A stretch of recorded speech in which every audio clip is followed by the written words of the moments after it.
Hey everyone, this is Pete. Welcome back to Atari A to Z Flashback, a series of short playthroughs of the 150 games that make up Atari Flashback Classics for Nintendo Switch. Today's game is Asteroids for the Atari 2600.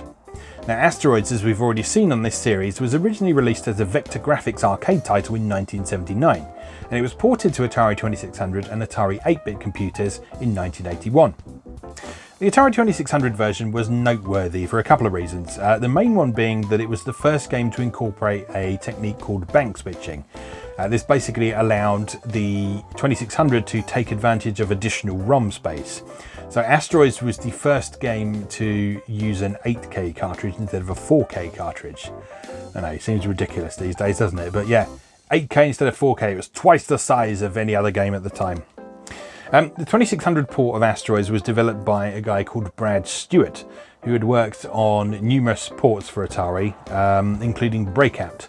So his version of Breakout for 2600, which we'll talk a bit more about when we get to it in this series, was sort of based purely on observation of the original hardware, because no one could track down who designed the original game and how it worked and that sort of thing.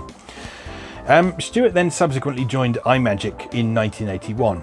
And if you're not familiar with the 2600 history, iMagic was one of the most prolific third-party publishers for the platform.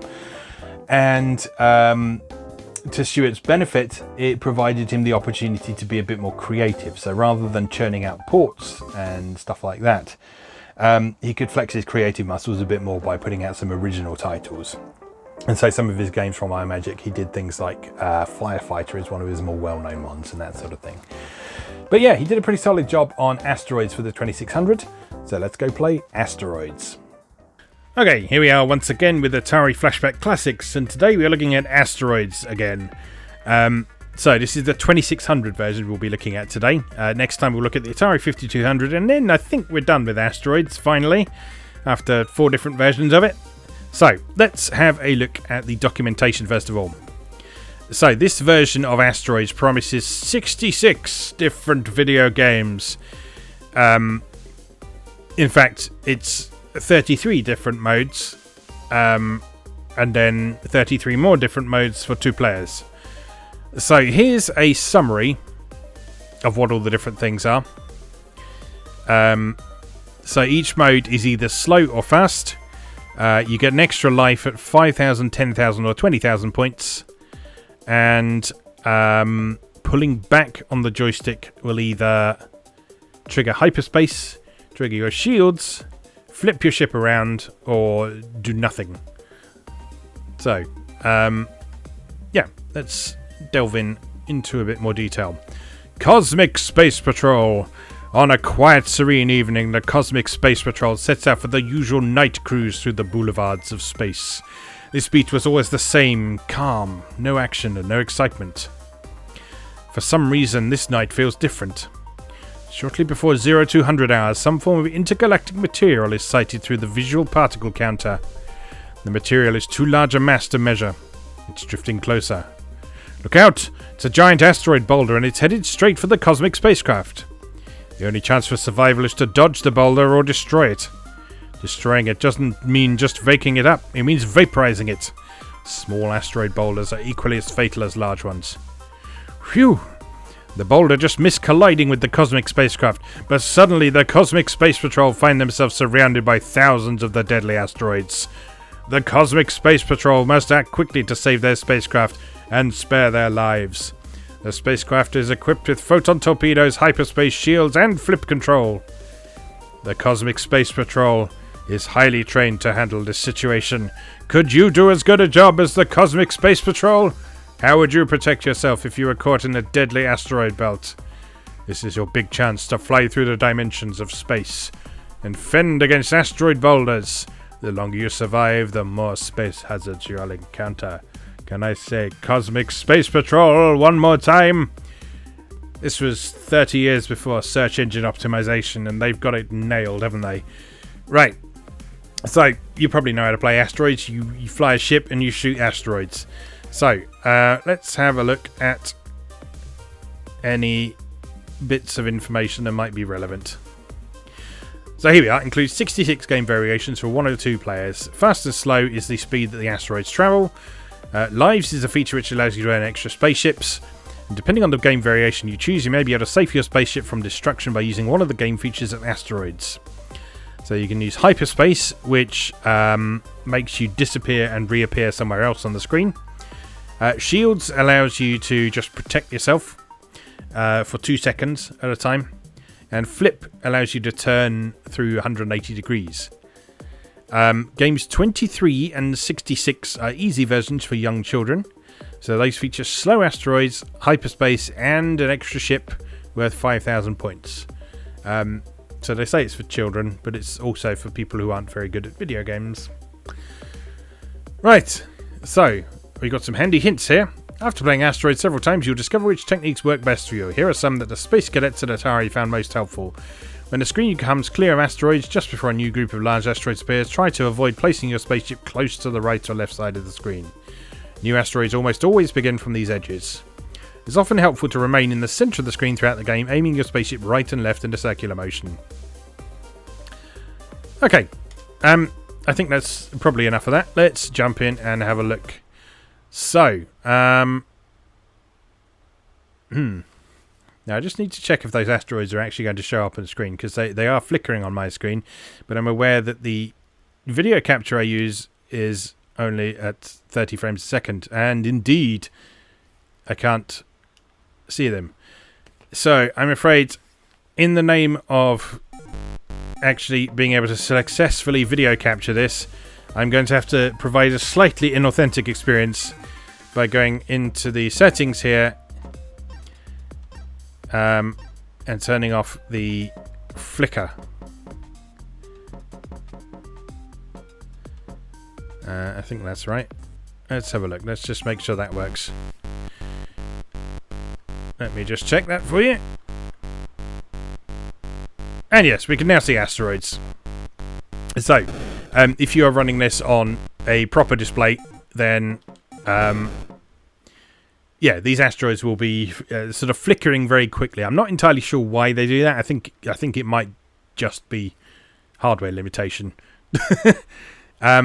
So, let's pick a game. Let's have a fast game with shields. So, 1 player, shield, bonus every 10,000 fast. So that's game number 12. Let's begin.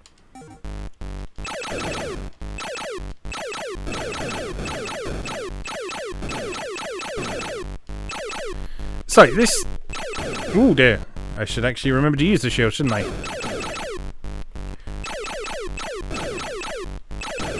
So this is actually a really solid version of Asteroids. There are a few issues with it, such as the fact you'll notice that the asteroids tend to sort of favour those columns down the side of the screen rather than actually coming down the middle all that much. Although they do still fly off in unpredictable directions sometimes.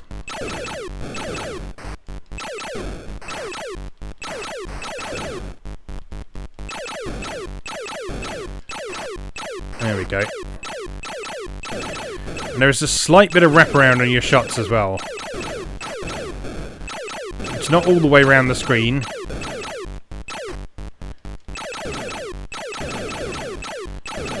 But it does allow you to just clip stuff on the other side of the screen from where you are.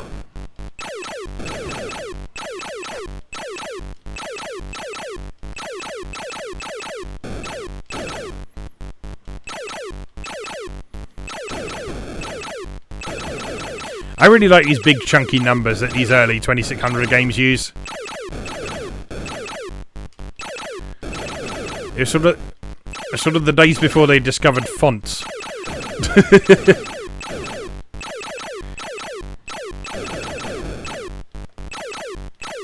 I'm not sure if there was like a specific reason for the numbers being displayed that way. If they were sort of drawn by hand, or if that happened to be built-in alphanumeric characters on the 2600. I haven't really looked into the sort of technical details of the console enough to know that, but certainly it's a very distinctive look and feel. Now, one thing you may have noticed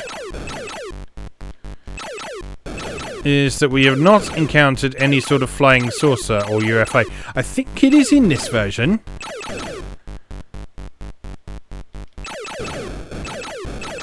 I'm just not sure if it only shows up later. Because we certainly haven't seen it yet.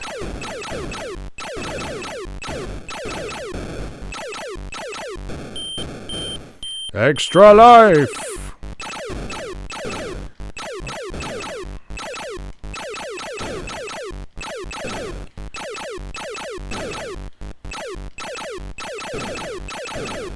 I find it kind of amusing now to think that in order to get this game running on the Atari 2600, they had to come up with a whole new technique to be able to access larger amounts of memory than they had previously been able to. So it was like, those of you who were around in the 16-bit era, do you remember when Street Fighter 2 came out on the Super NES?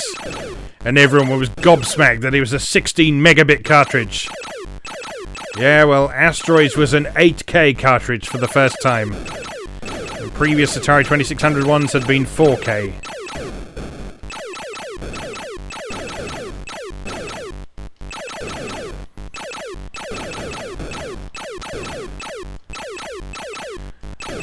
Absolutely magnificent. How far we have come.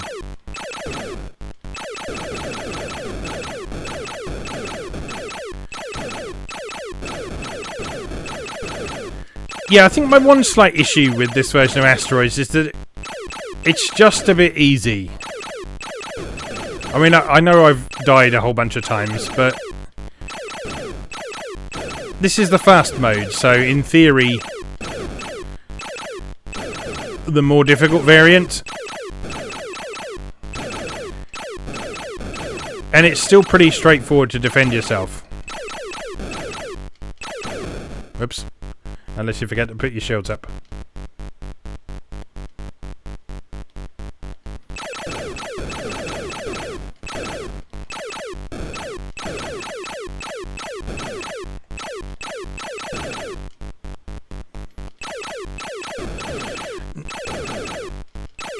Now, I was reading earlier, I think that was one of the things that this version got a bit criticised for back when it was originally released, so reviewers acknowledged that it was a decent port of Asteroids, considering the hardware they had to work with.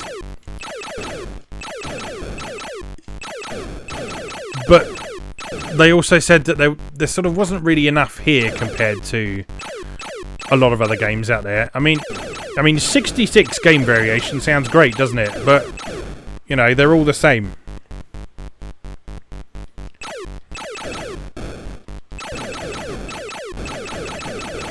Not identical, obviously, but you are still just playing this same game. It's just one of your controls does something slightly differently, or you have a second player on the screen. Oops.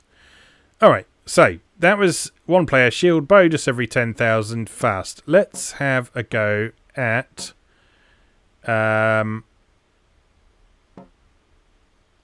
let's try with the flip mode with a bonus every 20,000 on fast. Alright, so now when we pull back, that just reverses our direction. So in theory you can use that for quickly getting out of trouble. It doesn't change your momentum though, so if you're already on the move and you flip round, you're still moving in the direction you were moving before.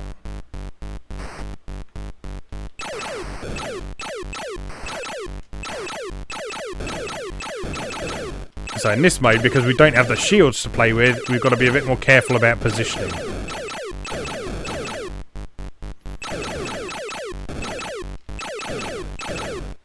And there I was trying to activate my shields and ending up flipping around in the process. Oh no!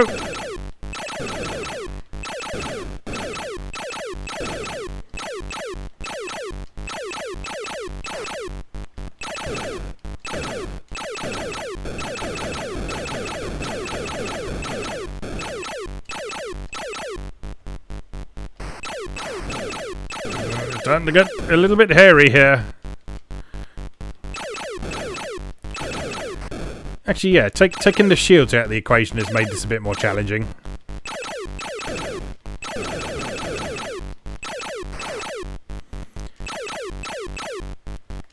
Because if your shields aren't there, you have to move. You can't just sit in place and then just throw out the shields when some rocks are coming your way.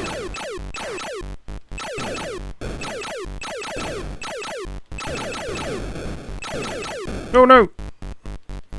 Yeah, this is definitely more difficult. This is more enjoyable.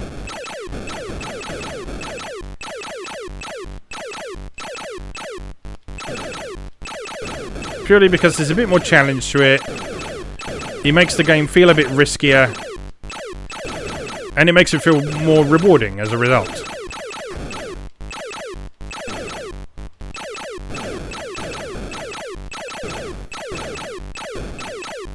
Still not seeing any sign of that UFO though. Gonna have to check the manual again in a moment. Just to see if I was imagining it. Because I'm sure it mentioned it. Right, let's have a look at the manual and just check. So, yeah, here we are. Scoring. Points are determined by the size of the asteroid boulders. Obviously, the smaller boulders are harder to hit. Ah, okay. So, the UFOs only appear if you flip the difficulty switch.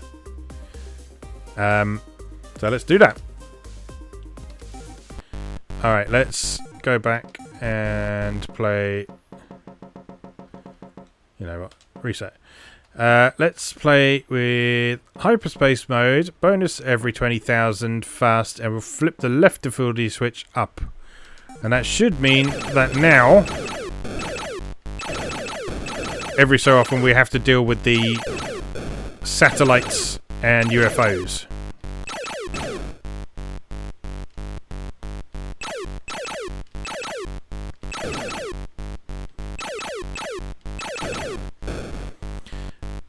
Or apparently, I'll just die anyway.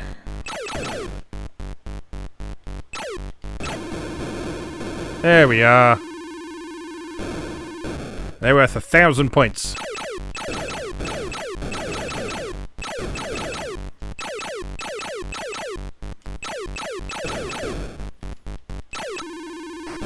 Oh. Yeah, that's much harder, isn't it? Let's go back to shields.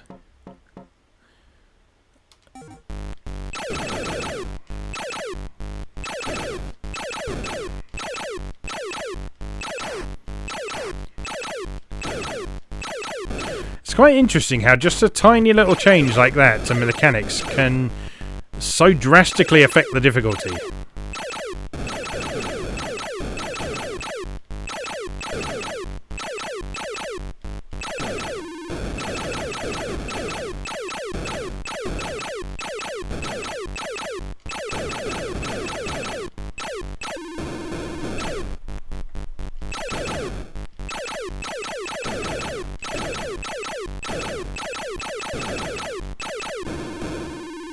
Oh, shot right in the face.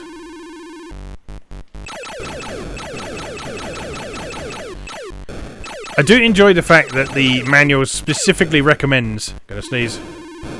They don't recommend that. Excuse me. The manual specifically recommends if you're about to reach an extra life milestone and you think you're in trouble, it suggests just crashing into the UFO because you still get the points for it. And it basically means you cancel out the life that you're losing.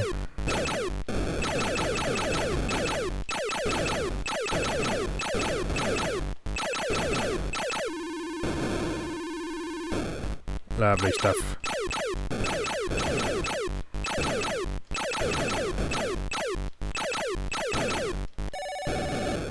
Oh, that was a different noise. Sounded like a telephone. I guess that must have been a satellite then. Or possibly the other way around.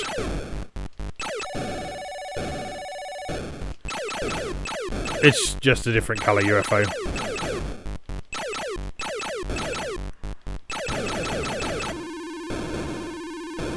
I think it might be slightly smaller as well.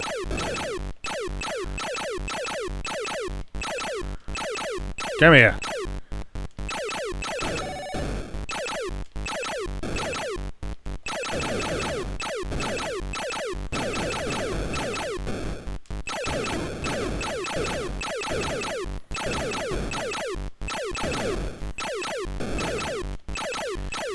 Actually not doing too bad here, considering.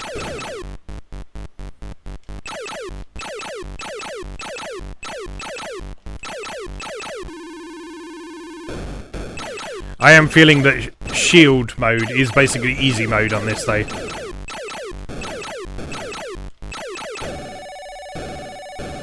Oh yeah, those are definitely much smaller than the blue ones are.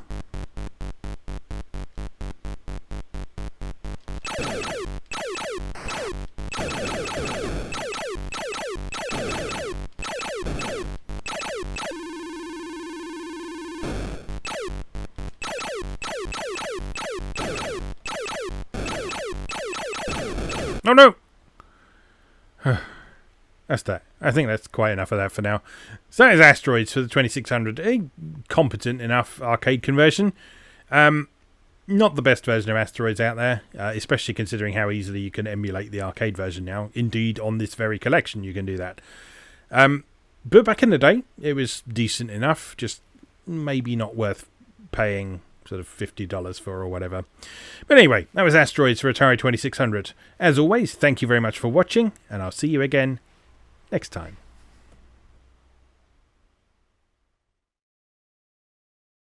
Thanks for watching. If you enjoyed this video, please help out the channel by leaving a like or a comment and subscribing. New episodes of Atari A to Z are on Tuesdays and Atari ST A to Z on Thursdays. Check out atariatoz.wordpress.com for a full archive. Do please also check out my other projects moegamer.net, where I explore Japanese and Japanese-inspired games from yesterday and today, and videopackgames.wordpress.com, which aims to catalogue the small but well-formed library of the Philips G7000 Videopack computer, also known as the Magnavox Odyssey 2. You can also support my work on Patreon or buy me a coffee. You can find links to do both down in the video description. Thanks again, and I'll see you next time.